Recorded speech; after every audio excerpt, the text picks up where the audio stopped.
for those of you that are just joining us, we're just waiting for a few more folks to hop in the breakout room here. So it'll be just another minute before we get started.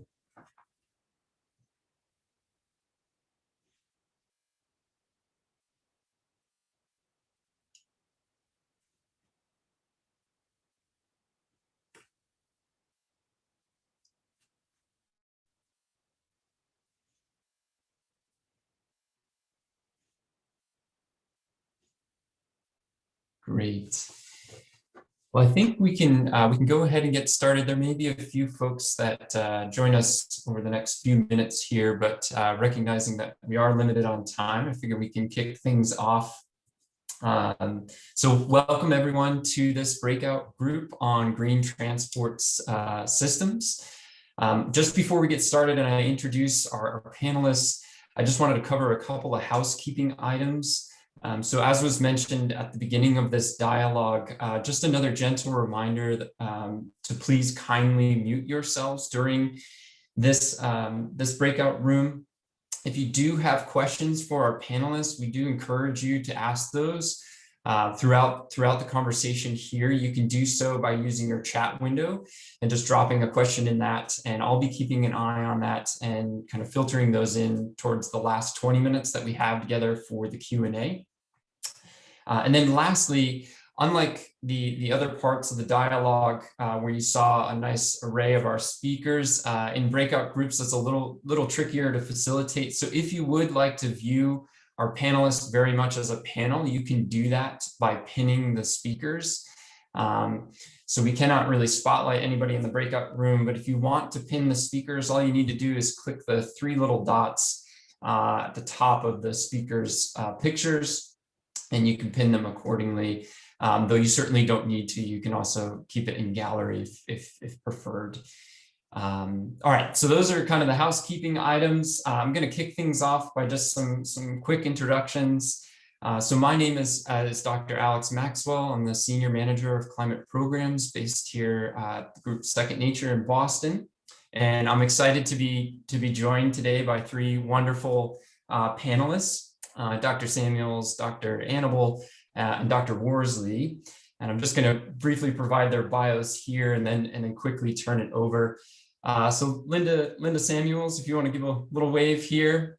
So Linda is an associate professor of urban design at the Sam Fox School of Design and Visual Arts at Washington University in St. Louis, where she teaches interdisciplinary studios and seminars on infrastructural urbanism, urban history and theory, and alternative sustainability metrics. Linda was co-principal investigator on a grant from Washington University's Divided City Initiative called Mobility for All by All, which aims to increase the social and environmental benefits of the multi-billion-dollar proposed Metrolink expansion for St. Louis residents. And previously, Linda was the inaugural director of the Sustainable City Project, a multidisciplinary research, teaching, and outreach initiative of the University of Arizona, where she worked with public and private partners on micro to macro scaled sustainability efforts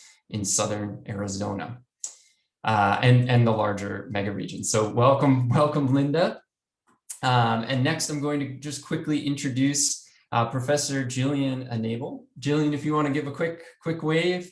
So Jillian holds the chair in transport and energy at the University of Leeds Institute for Transport Studies. Broadly, Jillian's current research direction investigates the future of the car, bringing together technological and societal developments, including electrification and new mobility services to explore the concept of car usership.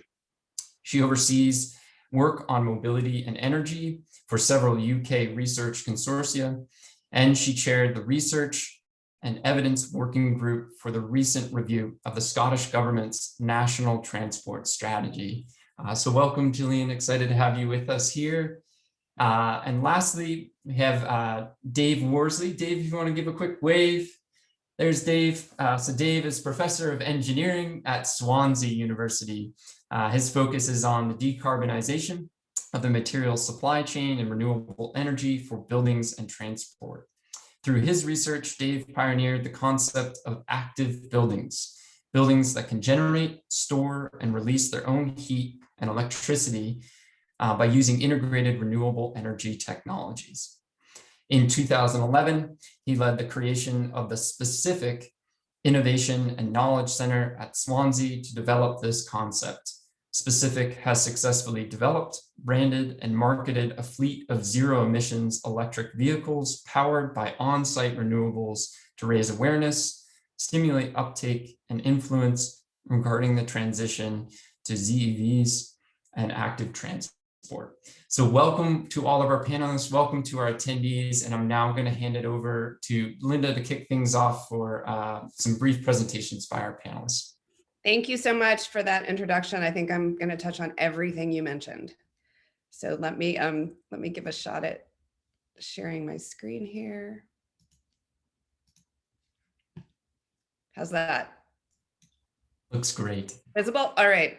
So thank you for the introduction, and I'm so happy to be here with fellow Midwesterners and UK colleagues to talk about this climate action collaboration and dialogue, and to give a little bit of an update on what we're doing here at WashU as part of the conversation. And I am an academic, so a lot of the work you'll see here today is work that I've done with students, both at the University of Arizona and here at WashU.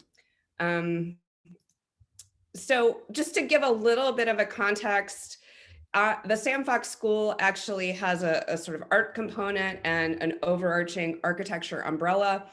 And underneath that architecture umbrella are degrees in architecture, landscape architecture, and urban design. And what's important about that is, as you'll see in the work that I show, is that the ability to work across disciplines and creating interdisciplinary projects is critical when we start to think about both an ecology of knowledge and an ecology of design responses. So in addition to teaching in the Master of Urban Design program, we have many students who are at WashU in the Sam Fox School getting dual degrees. So I'm teaching students who are architecture and urban design students, or landscape architecture and urban design students as well. And that interdisciplinary understanding is critical to thinking about our responses to sustainability at large, including climate change and social equity, which we also focus on. Most of you are probably familiar with the geographical location of St. Louis, but a couple important factors to notice in terms of our context. We are in a location that is in the largest watershed in the US. So over 40% of the rainfall and water that flows into the nexus of rivers that meet here in St. Louis, including just south of the confluence of the Mississippi and the Missouri, comes through this border between Missouri and Illinois. We're also at a nexus of transportation. So though it's not shown on this map, you know, we were the initial segment of the interstate that was built here across Missouri between Kansas City and St. Louis, I-70. Part of the reason why we grew smaller than Chicago is, of course, the railroad network that initially went through St. Louis and then began to bypass and take freight and other goods to Chicago. So we are a nexus between the western part of the country and the northern southern part of the country, and on the line of a lot of freight movement, both still up and down the river. We operate as a port, but also through railroad and trucking east and west across the country. The studio that I teach, the Master of Urban Design, it's called 711, but it's the introduction to the urban design program, and it's often called the mapping studio. I teach what I call systems integrated urban design. And so we start by looking at really the contextual factors of what is our context like and how is it changing. So we are mapping everything from the contamination of the water systems through the agricultural production in our region and north of us, and the potential impacts of climate change through things like the heat island impacts that are going to happen both within the city and across the country. A little more specific to our conversation today about transportation is looking at things like how energy is used and where our energy comes from, which we know in the state of Missouri still heavily reliant on coal.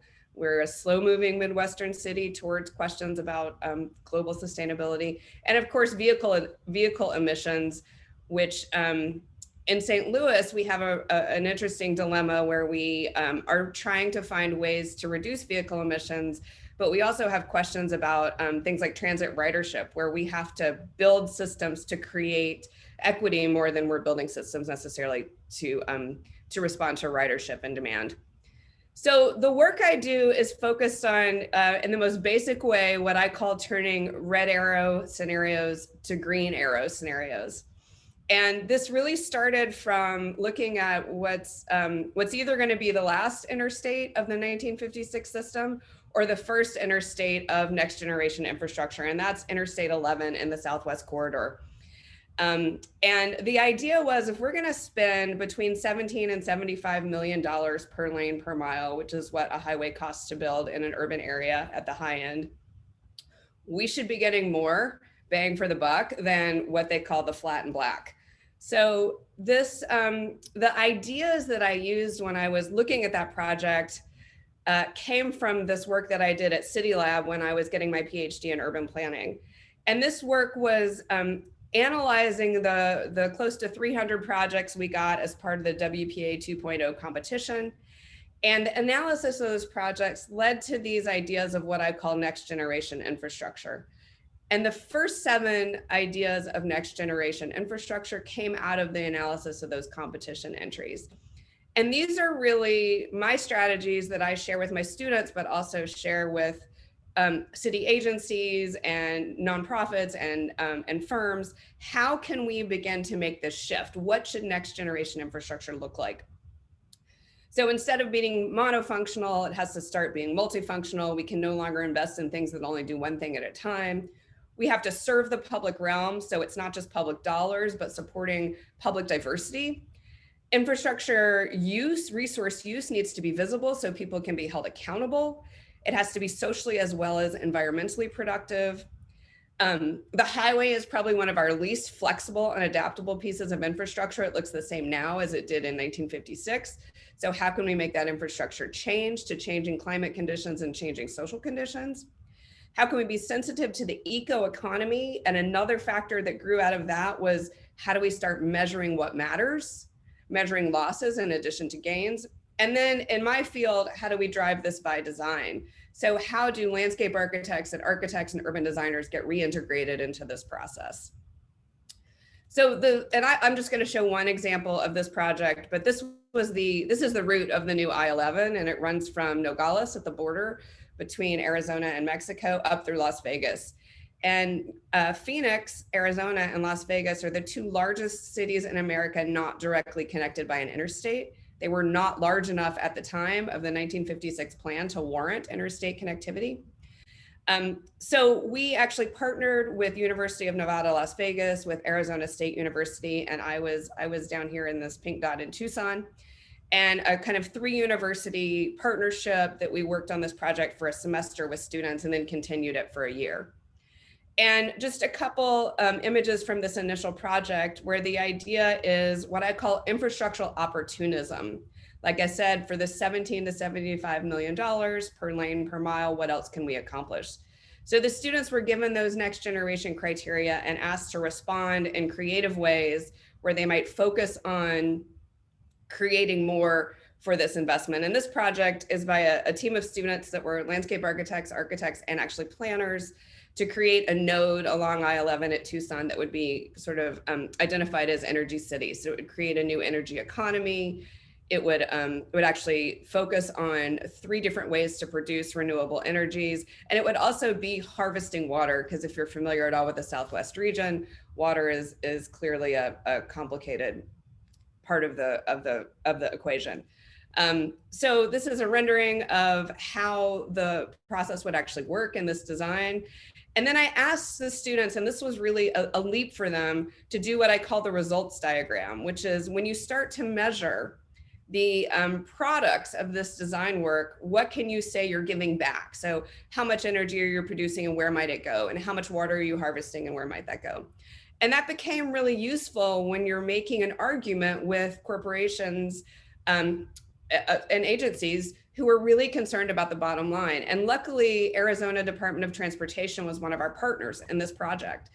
And numerous times they were asked, like, this is unrealistic, this is futuristic, how can you think about these things? And we would share these numbers and say, well, first of all, you're saving over 2 million metric tons of CO2 emissions per year if you just start to make the basic shifts of shifting to transit, electric vehicles, and start to think about using rail connectivity. And if you're not planning for these things, then you're actually not thinking ahead, because a highway built today, we know now, is going to be there for 50 years.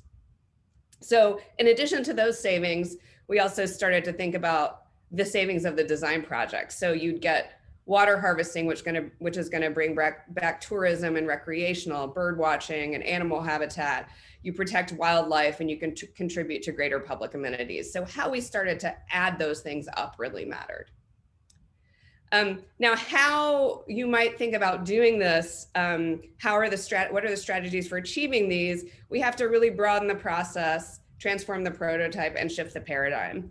And that means bringing more people to the table who are the experts and stakeholders that might participate. Stop thinking about any of our infrastructure prototypes as sort of the status quo, like the flat and black, and instead start to think about bundling opportunities and relationships across infrastructure. And then really shift the paradigm from an efficiency first, which is a 1956 view, to a sort of holistic view of sustainability first. So these ideas came with me to St. Louis. I've been here for 6 years, working at WashU in the Sam Fox School. And one of the biggest potential infrastructure projects here is this future Northside-Southside Metrolink line. And it's a $2.2 billion project. And it is, like I said, an equity line, not really a ridership line. So how do we think about what that means for a city like St. Louis? And I'm not going to go into really the overall demographics of the city, other than to say the north side of the city in particular has an extremely high poverty rate, low housing value, and low car ownership. So commute times are very, very, very high, and commuting is very expensive for people, particularly on the north side. So this is really a line of resource distribution. Again, we do a significant amount of mapping. So I'm going to quickly just sort of breeze through these, but the vacancy in St. Louis is equivalent to Detroit, if not more so in some areas. This is a result of decades and generations of urban renewal. So the darker images on the right are the places that have been erased multiple times through eminent domain and urban renewal. There are also highly polluted areas. So you see brownfields. There are areas that have lead, a significant amount of lead poisoning, and they are not areas where opportunity is highly invested. So these became the sites for our studio, and then just another 1 or 2 projects that show sort of how we responded to those sites as well. And like I said, here in St. Louis, the effort is environmental sustainability, but also combined with economic and social sustainability. So I'm currently working on a book project, and these last couple images show how those next gen criteria really relate to the student work and how I can start to show these results in a broader way. And the criteria have started to change. We did another project looking sort of at the macro scale about Hyperloop coming to St. Louis. So for a while there, Missouri was the top segment between Kansas City and St. Louis, and we began to look at what that meant to be able to rapidly redistribute resources. So we had some students who looked at agriculture and landfills and how you might redistribute agricultural resources. We had other students who looked at emergency response, and this is particularly relevant right now when we were originally thinking about COVID and looking at the distribution of PPE and how some hospitals were filling up and some hospitals had extra bed space. If we had more rapid ground transportation, particularly ones that were not producing emissions, what would that do as a network for the US? And so lastly, the next gen infrastructure criteria have grown, and there's now 11, and I'm happy to go into these in more detail later, time permitting, but I think what's sort of risen to the top is that symbiosis is really a significant attribute. We have to find ways where the waste products of some systems become the fuel to another system.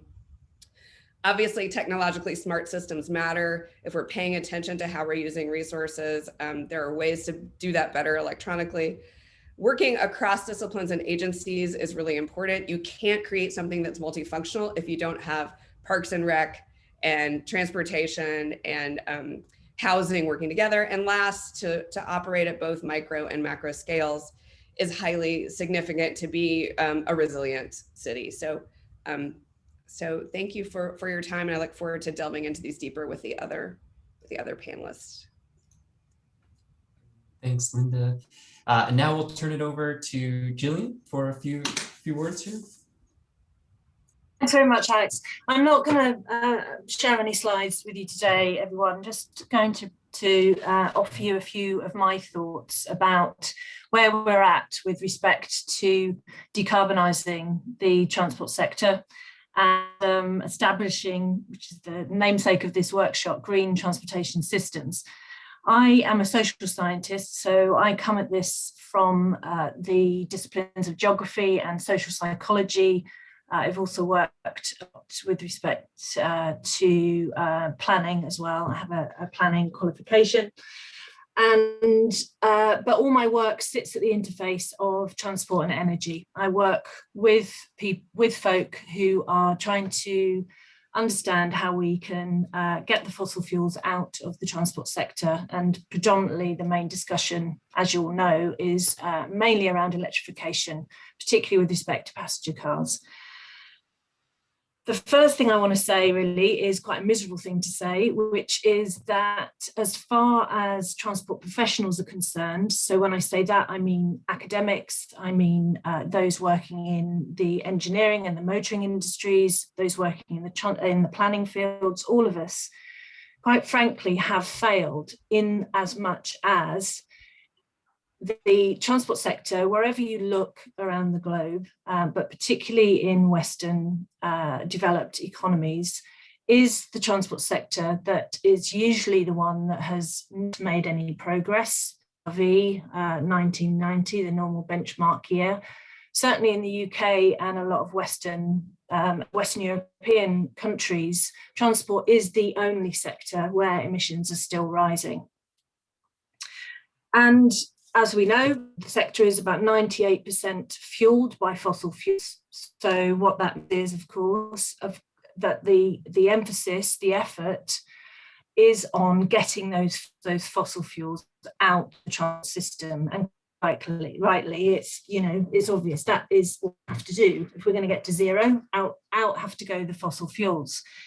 The problem with that focus is that we keep our eye on certain metrics. So as an example, we are very excited and pay a lot of attention to the portion of new car sales that are electric vehicles. And what we don't do enough of is look at our progress in terms of carbon terms. So what proportion of miles on the road are electric miles? What is the average CO2 intensity of our fleet? So in the UK, as I keep saying, with many other countries, we look at the EV sales and we get a little bit excited because they're creeping up and up and up. And we haven't looked over here where the proportion of new car sales that are large cars and SUVs has been growing at 3 or 4 times the rate. So for every electric vehicle that we're selling, we're negating its effects in the shorter term by the sale of the larger vehicles. And that is a product of a very narrow, very myopic attention and view of what it means to reach zero carbon emissions in transport.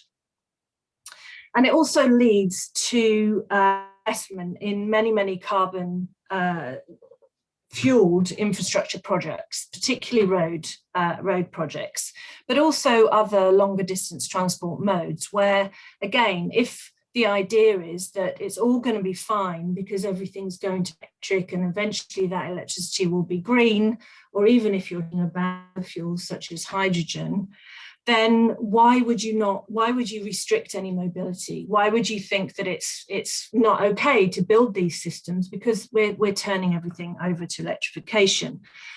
Well, of course, the answer to that is that change is important thing to reach our Paris agreements and our atmospheric concentrations that we're aiming for has a timeline associated to it. And what we do in the next 10 years is particularly important. And with transport, emissions haven't yet reduced below 1990 levels by and large, then we have 40 odd years of reductions to achieve in the next 10 years. And that then means, by definition, given the turnover of the fleets, whether it's cars, whether it's heavy goods vehicles, whether it's trains, whatever we're talking about, we cannot only look at electrification or defossil fuelization of the transport vehicles. Frankly, we've blown it with respect to the transport sector. Because the scale of change that is required has not been achieved anywhere else in the world, even in small neighbourhood pockets. The scale of the change in terms of the reduction in the amount of travelling that is happening in the system that we now need to achieve by 2030. I'm involved in numerous modelling exercises, mainly UK based, but all of those exercises which are either transport specific models or they're transport and energy models of all different bottom up, top down types. Now, when we look at the transport sector, regardless of how strongly we pull the electrification lever, and we really were to achieve astronomical levels of change year on year before 2030, we cannot reach our 2030 trajectory for the transport sector without actually reducing the amount of travelling that also takes place. And the minimum that those models are saying that we have to reduce passenger travel by is 20%.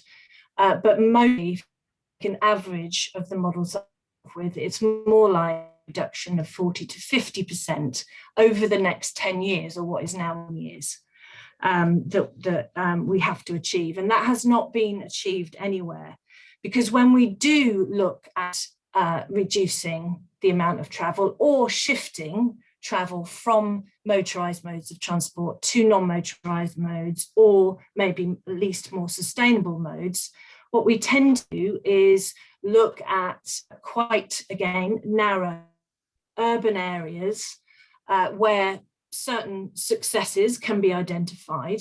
Looking at those successes, we're talking about modal shift, usually about the shift from the car to alternative modes in terms of the proportion of trips that are shifted.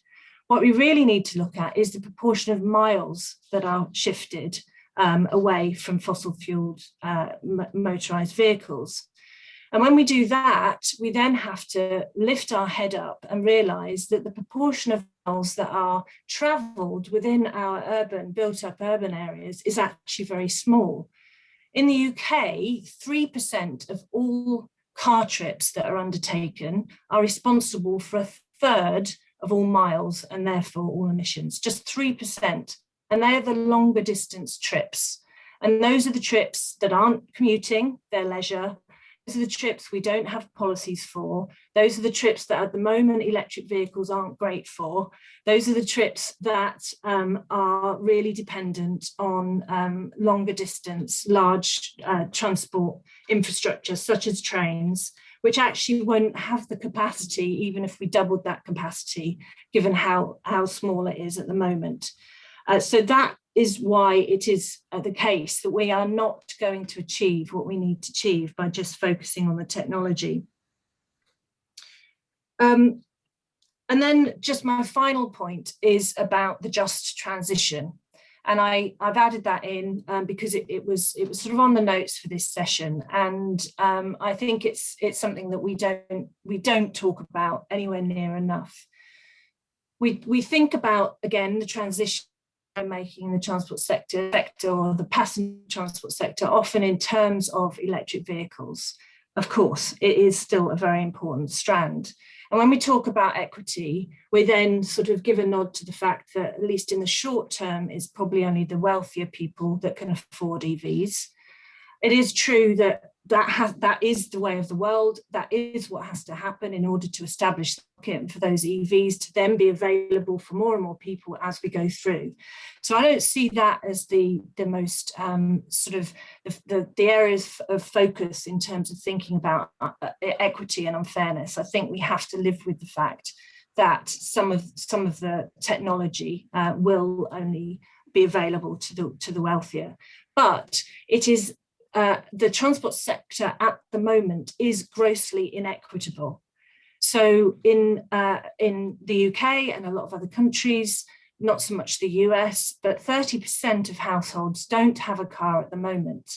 And yet they're living in a world that is oriented and more built up and forces people often to have to own a car. We have no sense, no notion of places to plan and be in where it should be everybody's right to be able to not own a car and still do what we expect people to do in life. We don't think about the transport system as being planned for people without cars. And when we talk about other modes of transport, such as aviation, at the moment, it's something like 2% of the world population are for 80 to 90% of all flights, 2% responsible for 80, 90%. In the UK, it's 15% responsible for 75% of flights, but globally, even worse. And we talk about not being able to restrain air travel or increase its prices because that would be unjust. And yet it's only a small proportion that are flying, and it's a relatively recent phenomena. Whereby flying was ubiquitous and cheap and so on. So we have to start to really look at things from a completely different angle than a technological fix and an idea of allowing travel to be completely open and ubiquitous and unstoppable for everybody. Thanks. Thank you, Gillian. Appreciate you sharing that perspective and those comments there. We have about 10 minutes left together to squeak in comments from our last speaker here and a bit of Q&A. So I'll hand it over to Dave here. Dave, welcome to take it away. And if you do have questions, please feel free to post them in the chat. Hi there, everybody. Right, I'm going to try and wind this in about 5 minutes. Interesting, and thanks to the previous speakers for sort of queuing it up in a way. One of the things I'm going to talk about is what we're doing in Swansea University in Wales to look at our impact of our buildings on how we can actually power our vehicles and how we can also think about the vectors of other transport and also think about things like fuel poverty and so on. I'll come on to that in a minute. So specific, what we're working on are different technologies to lower the cost of renewables and store them in different ways and to think about the vehicles that are parked for pretty much 95% of their lives, many of them, as also an energy store as well as something that needs power. It's a huge task in the UK, as was mentioned, reaching our 2030 target of having no petrol and diesel vehicle sales. That's a big one. We've got 40 million vehicles on the road in the UK. That's passenger vehicles, 500,000 HGVs. And at the moment 370,000 electric cars. So there's a big delta to go, and that's going to require a lot more power. So it's an ambitious aim, but in Wales, one of the things that's quite exciting, I think, is that the Welsh Government has absolutely been committed to a very ambitious decarbonisation plan. We still have a lot of heavy industry like steel, that uses lots and lots and lots of coal and produces megatons of carbon. So the average emissions in our area are about 12 tonnes to 15 tonnes of carbon per person per year. On top of that, we've got a whole load of stuff and challenges around the electricity grid. I just looked on our meter now. It's running at 388 grams per kilowatt hour at the moment, which means if I charge my electric car, I'm actually going to be releasing about 16 kilos of carbon from the grid. So how do we do it differently? What we've looked at doing is using buildings like the ones that hopefully you can see behind me. They're manufactured buildings where the photovoltaics are integrated into the building. And we've got storage in the building for both heat and power. We generate heat as well, because in the UK, 40% of our carbon emissions are from heating buildings. But we don't just use the building, for its own purpose. It's integrated into a transport ecosystem. So at the university, we're using these buildings to charge our fleet of electric cars. And we're working with the local authorities to roll that out across the region, so that the regional carbon impact from transport is a lot lower. Just to show that I do have my own electric cars. Whoops, I'll stop my video rather than doing that. Didn't mean to do that. I'll change my background. This is an experimental process here. So this is my 2 electric cars. Now I'm a wealthy person, as it turns out, luckily. And how do we deal with electrification for people that don't have the option that I have to have both a Nissan Leaf and an MG? Right, well, here's my other next image. This is work that we're doing with the local authority to produce social housing. This is housing that generates, stores and releases its own power, removing the fuel poverty angle that people have currently, with the recognition that in Wales, 30% of the population are in fuel poverty. That means they have to choose between heating and food in terms of their weekly shopping, right? That's terrible. And we can solve that using these kind of things, where the PV is integrated into the roof behind me. There's solar thermal generation on the walls. The buildings run themselves. They're not grid. Not using any grid gas. There's no heating from gas. And all of these buildings have been pre-fitted with electric vehicle chargers. Now, the owners are not going to have vehicles, but we can work out how that those people can have lease vehicles and loan vehicles and community-based vehicles that they share, and change the way that we think about transport. At the same time, just so that I keep within my 5 minutes, there are huge buildings close to us that we can retrofit. So a building that we've retrofitted ourselves is this really stylish looking shed that I've now got behind me. This is where we're doing a lot of work with the transport sector, looking at railway electrification actually, and providing architecture for off-site and grid unconnected power, which is quite important in our remote railway stations, and also has implications for farm buildings actually, because those are often far away, and we want to try and electrify and provide power for electric vehicles in a farming environment.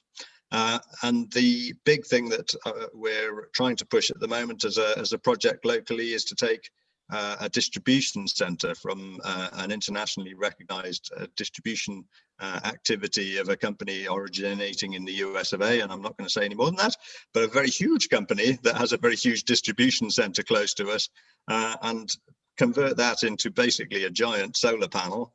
And then use the output for that to provide a multi-fueling station for buses, for regional transport, for vehicles, HGVs, both hydrogen and electricity, and to try and expand how we engage with the community to also include all the way down to electric bicycles. I love my electric bike because it allows me, as a slightly not fit person, to bicycle more fast than gentlemen that are much fitter than I am, right? And I like that, right? So that's the vision. So how can we do it? Well, and I think, just to finish up, the cars themselves, remember how much the vehicles, how much storage they could have within them. Right? I just did the sums before and I might have got it wrong, so who knows. But in the UK, we have a couple of pump storage power stations that we use to grid balance. And they're about 9 or 10 gigawatt hours capacity each. If you look at all of our electric vehicles, and if imagine that all the cars were electric, we'd actually have 220 equivalent renewable power resources.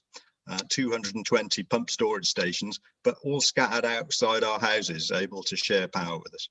So I'll end there so that there's a couple of minutes for questions, and sorry that we're slightly overrunning. No, that was great. Thanks, Dave. And thanks again to all of our panelists here. I'm quite impressed with your ability to switch the virtual backgrounds there as an alternative to the slides. That was great. We were generously given 5 additional minutes, so I think we'll end at 10 minutes till the top of the hour here. And I'll kick things off, but I think we have a small enough group here that if you do have a question, feel free to turn on your camera and just raise your hand. We had a couple come in by chat, but I've one to kick us off. And then if you have another one, feel free to raise your hand. We'll sneak that in as well, or drop it in the chat. The question here is, given the carbon intensity of current grid power, how can we quickly and efficiently shift to electric vehicle power and deliver net zero transport, and do so in a way that's truly equitable? Curious to get your thoughts on for any of the panelists here. Go ahead, Dave. Okay, well, I'll kick that one off. I mean, I think I did mention before that our grid, I just checked again, it's 388 grams per kilowatt hour of carbon at the moment, right? So actually what it means in terms of the planetary carbon emissions, I'm worse off using my Nissan Leaf or my MG electric car than I would be if I used a Volkswagen petrol or diesel, right? So we've got to fix that. My personal view is we can do that by having a far greater level of renewable energy penetration. In terms of the equitable relationship, I think we've got to drive down the price of these vehicles, but also think about, as Gillian has said, how many journeys we need to make. Actually, it is a bit ridiculous that I've got 2 cars sat outside of my house. And an old Land Rover, I should say, but those things that they're not being used anywhere like enough, right? Because I don't need to use them, because so much of what I can do now, I can do literally from my house, and the pandemic has probably offered us up a new way of working, which should help that carbon transition and enable people to work more from their homes and travel less. Quick answer for me. I mean, I think we have to of course we have to accelerate the proportion of renewables on the grid. That's absolutely, how to accelerate that is another topic. But as I think I was saying, we can't only do that and accelerate the uptake of electric vehicles. There are too many vehicles. And there's too much travel in those vehicles for those other technological systems to keep pace and to transition quickly enough.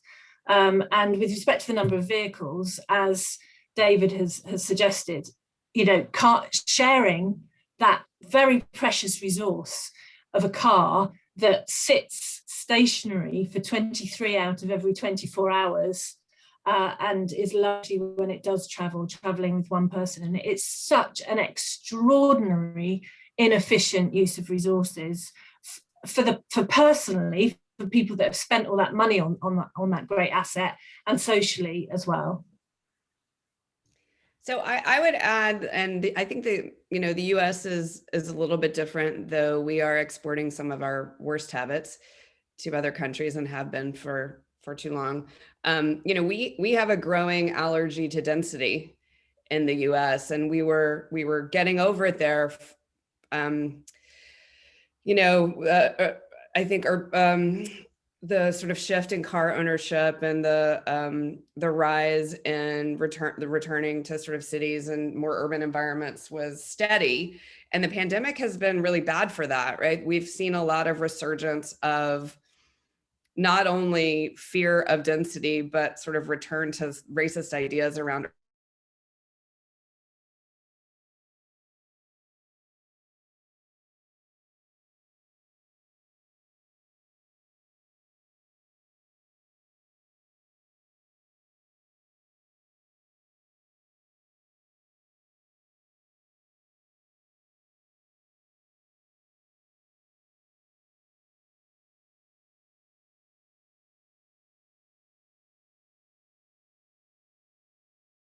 expand our travel commitments.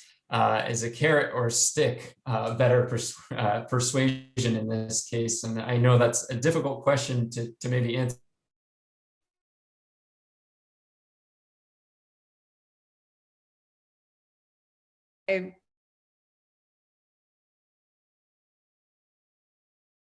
Is there are people who are talking about walkability, and they've shifted from the conversation, they've shifted away from the conversation being about environmental reasons to framing it in health outcomes and framing it in wealth outcomes. So when you can prove to small businesses or even large corporations that they have advantages to allowing to either better exposure for their businesses by more people walking by it or better health for their employees, in our world, in our sort of capitalist dominated world, that thing helps them change their practices and encourages people to change their behaviors, even from a top down perspective. So I think reframing to create more carrots in all levels is advantageous. Completely agree. Got to talk more about co-benefits, and that is basic to a certain extent, but I think we have to remember that different people are attracted and persuaded by different things. And the reality is that for some people, they need to be able to travel more. They need more access to a car, especially the way things are configured at the moment. And we do have to think more about this sort of excessive tier, about reducing the real excesses, those that have got, you know, maybe 2 cars plus an old you know, and those that are doing the most travel. Reality, we have to actually make it more expensive the more of it you do at that very top end, because that's where we'll get the biggest bang for our buck. That's how we'll actually address equity. We can't bring it all down. We have to bring the top down, and we have to appreciate that some of the bottom actually has to be able to do more. Yeah, I mean, I think just on the carrot versus stick, I think it's a bit of both, right? On getting people to transition. The reality is, you know, for people that can move into electric vehicles, actually, when you do the mathematics of ownership cost, you know, the fuel costs are so low that it makes it really quite an attractive solution. The only thing is that we need to make sure that fuel is genuinely net zero, because otherwise we're not solving the problem. And I think, you know, opening up access for people is really, really important, so that the bus networks, the cycling networks,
Welcome back, everybody.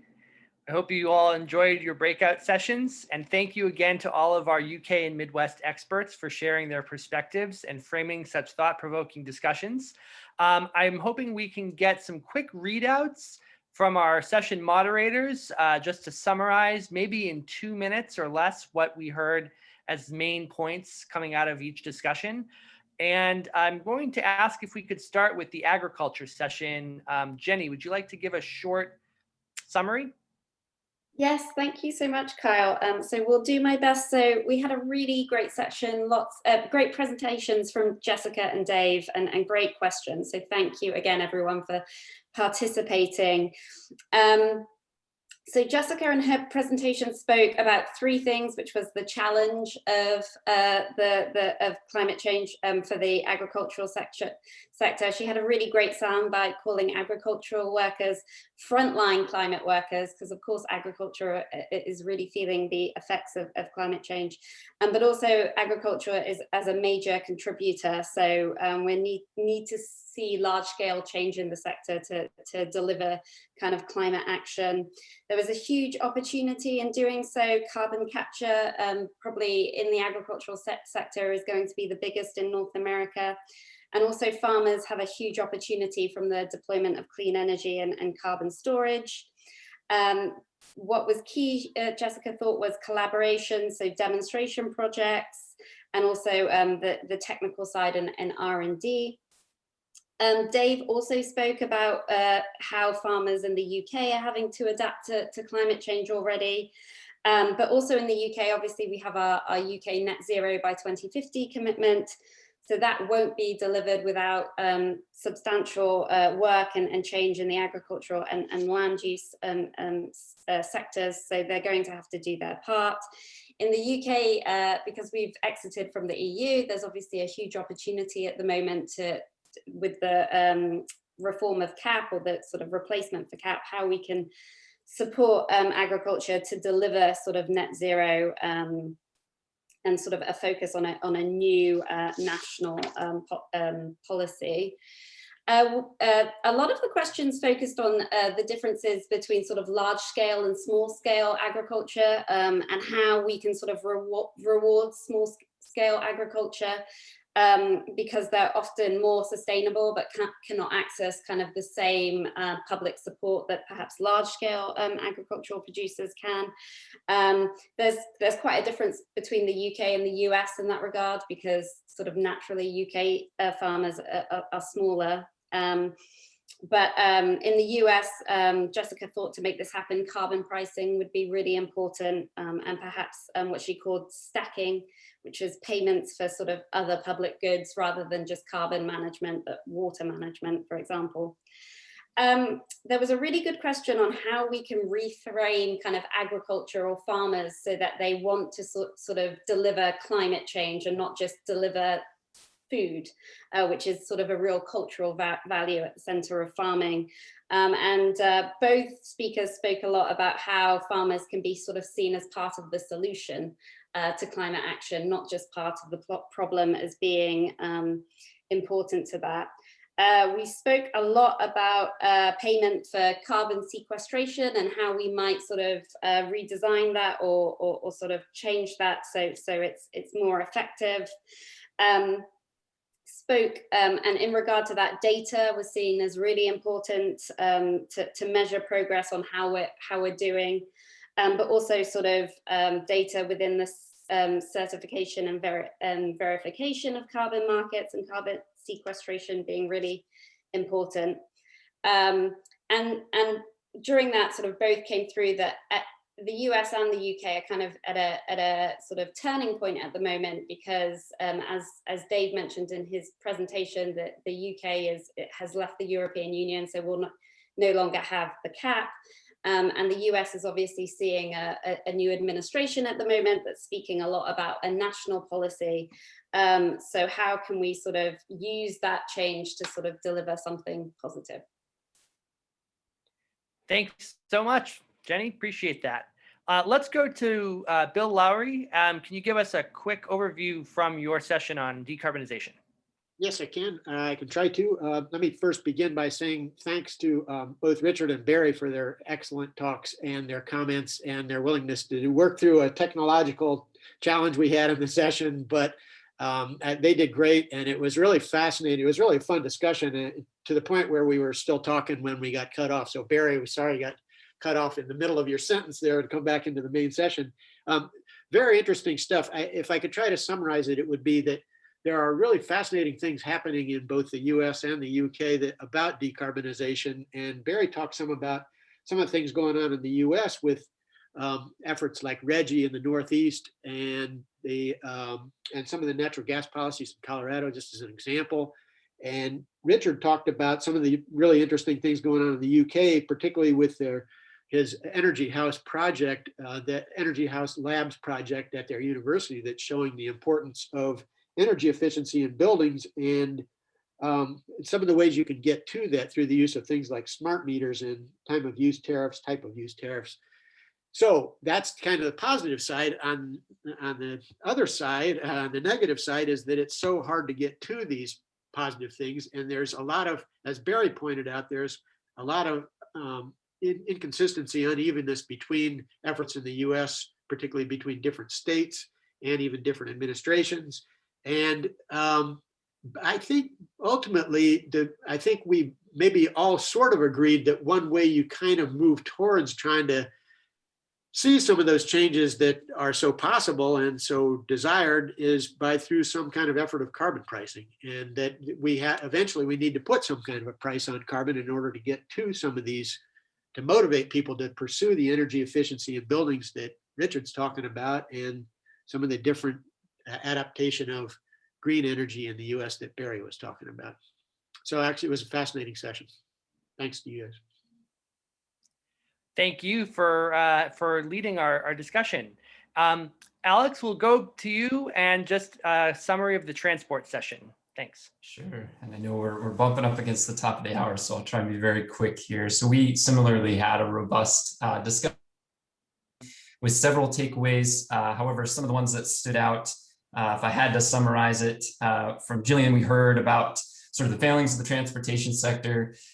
Emissions are still on the rise. The sector itself is not equitable, and we truly need a paradigm shift, and that this paradigm shift needs to not only be technological, but also touch on behavioral and social shifts.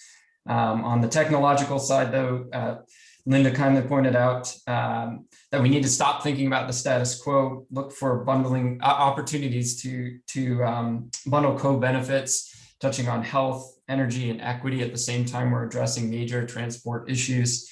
And we heard from Dave about some very hopeful projects that he has going on at Swansea, looking at the use of buildings to store heat and power, using parked cars as energy stores, and doing that not only on campuses, but also out in the community, including some social housing examples. So wonderful discussion. Thank you again to all the speakers, and I'll kick it back over to you, Kyle. Thank you, Alex. And again, thank you to all the moderators for your help today. That brings us to the conclusion of today's event. We hope that you've enjoyed our program and that it has sparked ideas for joining up climate action efforts in the Midwest and the UK. And we hope that you'll stay in touch. If we can help you develop your own climate action networks and achieve your ambitions, whether you're in Manchester or Minneapolis or anywhere in between, we share the urgency to create climate action and work together for our communities and for our planet. And once again, I'd like to thank the Midwest Climate Summit and Washington University for hosting us today, to all of our expert speakers, moderators, and people working behind the scenes. A thank you to colleagues from BCG Chicago, UK government, and the COP26 Universities Network for their organizational support. And a special thank you to Beth Martin and Nick Hromalik for helping to shepherd this event into being today. We hope to see you all again soon. Thanks, and have a good day.